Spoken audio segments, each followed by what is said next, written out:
Tambor del chamán.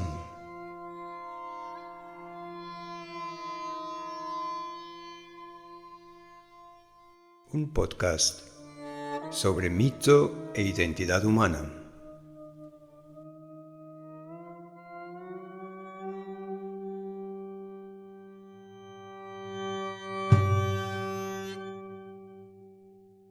Cuando pensamos en la historia desde nuestra perspectiva actual,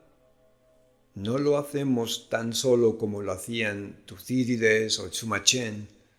a partir del acontecer de unos hechos específicos en el tiempo, sino que incluimos en el concepto de historia, de forma imperceptible, toda una tradición historiográfica primero y luego filosófica, que ha reflexionado sobre el acontecer general de las sociedades humanas. A esto hay que añadir el hecho de que hoy por historia ya no solo nos referimos a las reflexiones cuyo objeto son acciones sociales, sino que incluimos la historia natural e intentamos colocar la historia humana en relación a aquella, con mayor o menor fortuna intelectual, pero con un grado de precisión cronológica que era completamente desconocido en el mismo siglo XIX. No pensamos la historia como Heródoto, ni siquiera como Hegel, y aún así no es raro encontrar referencias en la filosofía social y en la praxis política a la noción de conciencia histórica o memoria histórica, como si más que un concepto de interpretación filosófica fuera un hecho social homogéneo en todo el pasado de la humanidad. La noción de conciencia histórica surgió a partir de las reflexiones que la filosofía hizo en el siglo XVIII sobre la historiografía, pero sobre todo surge de una reflexión general que se da en todas las ciencias sobre los orígenes que tienen estas mismas, algo que de una forma u otra implicaba la cuestión de los orígenes del hombre. Por ello, la conciencia histórica es una filosofía de la historia, una interpretación reflexiva hecha siempre desde alguna posición ontológica particular de las memorias que constituyen el acervo de un grupo social en su conjunto. Un ejemplo nos lo ofrece el sistema hegeliano o el sistema metahistórico de Schelling, en los que la memoria es acomodada dentro de un esquema metafísico del universo con unas características dadas. En el caso de Schelling, en un proyecto transhumano que se inició fuera de los mismos procesos históricos. Otro ejemplo, no menos metafísico, aunque limitado ahora al devenir de la memoria humana, es la propuesta diltheyana de un inicio histórico del concepto de conciencia histórica vinculado al fin de las formas cíclicas de pensamiento. El tiempo cíclico, como es comprendido en la mayor parte de las mitologías, muestra una estructura que procede desde un instante inicial, pleno de sentido, una edad de oro que progresivamente se va deteriorando hasta llegar a un final de cuya decadencia surge un nuevo ciclo, y así hasta el infinito. Es la estructura que vemos en el decurso estacional, asociada a la vida de las plantas y a la de las especies animales. El mito cíclico, en cuanto que en él se repite algo, declara la perfección de la creación, su contenido acabado y final que vuelve una y otra vez, aunque sea la perfección del sueño de un ser sobrenatural, como ocurre en el hinduismo. El mito lineal, como el que leemos en las religiones del libro, supone una dualidad de sustancia entre creador y creación, surgida de la nada.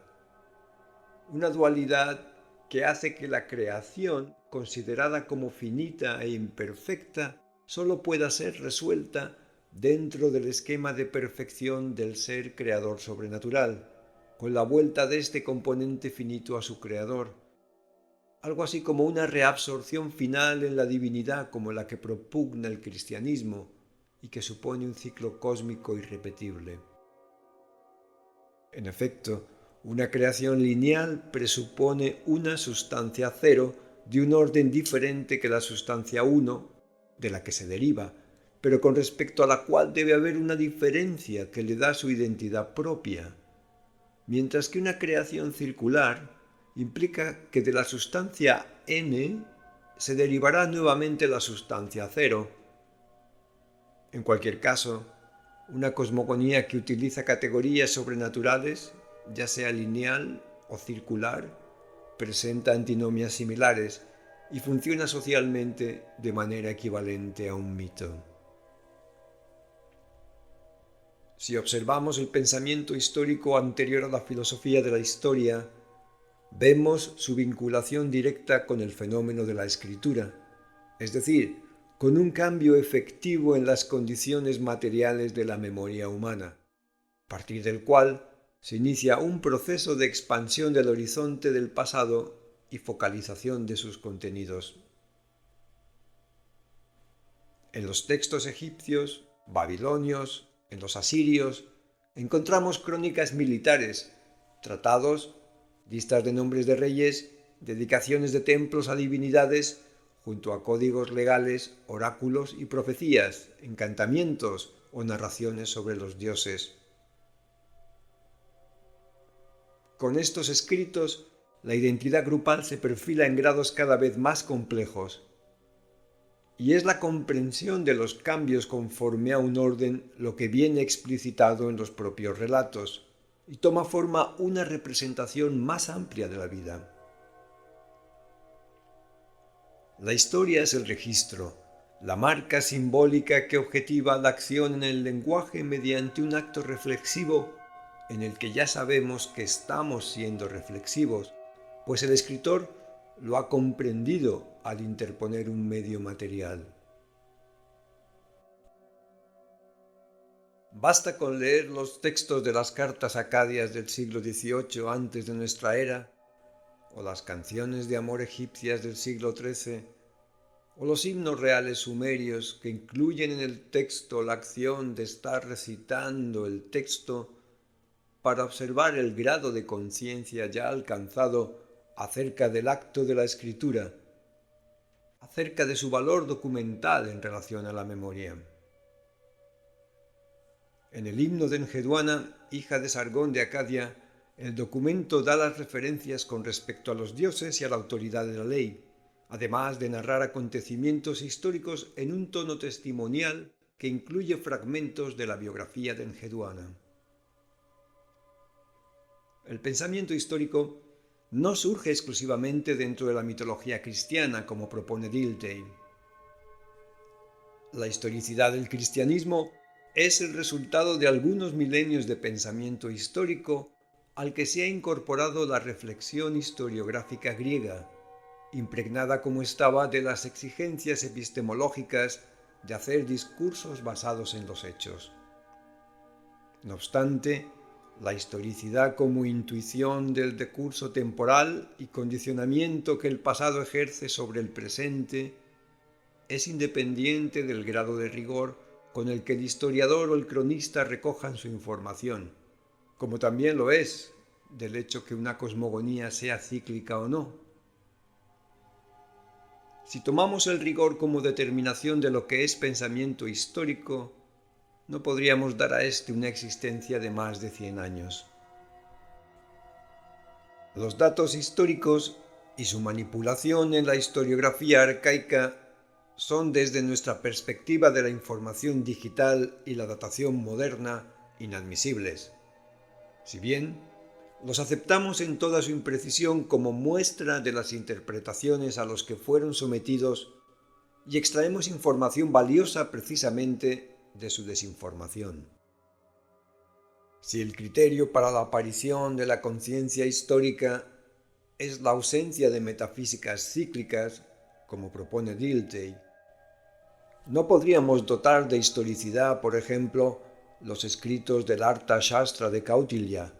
en los que el consejero de Chandragupta Maurya da referencias sobre 5 escuelas históricas acerca del arte del gobierno,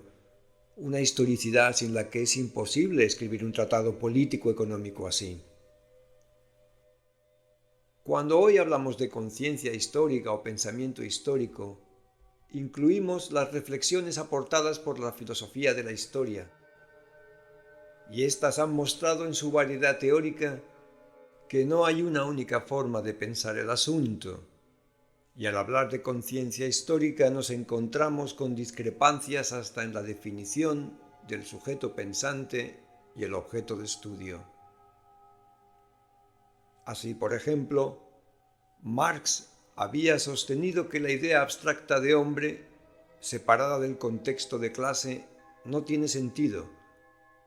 lo que implicaba que ni el concepto de historia ni el de conciencia histórica podrían ser independientes de la conciencia de clase.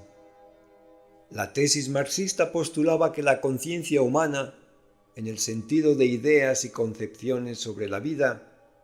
es incomprensible sin las determinaciones que llevan a cambios en la existencia humana material, y que tal conciencia es cambiante de acuerdo con las condiciones materiales. Pero ni siquiera desde un punto de vista materialista que tenga en cuenta las determinaciones económicas, podemos postular unidades plenamente inteligibles del estudio histórico, pues no sólo la idea de un ser humano abstracto es una hipóstasis heredera de los relatos mitológicos, sino que las instituciones sociales no son objetos que tengan una definición homogénea a lo largo del tiempo, y no está tan claro cuáles puedan ser los agentes sociales que podamos postular teóricamente en un análisis diacrónico. La reflexión histórica es entonces una construcción interpretativa de algún concepto de la vida social, ya sea este una parte de la vida del grupo o la vida del grupo tomada en su conjunto u otra unidad social más amplia. Se trata de un proceso de reflexión interpretativa sobre la memoria grupal que se aceleró a partir de los cambios en las condiciones materiales del proceso memorístico que produjo la escritura. Hoy día vuelve a hacerlo con los nuevos cambios en el proceso de la información que han permitido a los ordenadores una reflexión de la que va a surgir como resultado una nueva narración de identidad, ya sea local o cosmopolita. En este sentido, la historia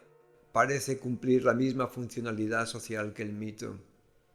por lo que quizá deberíamos pensar que mito e historia no son, después de todo, tan diferentes.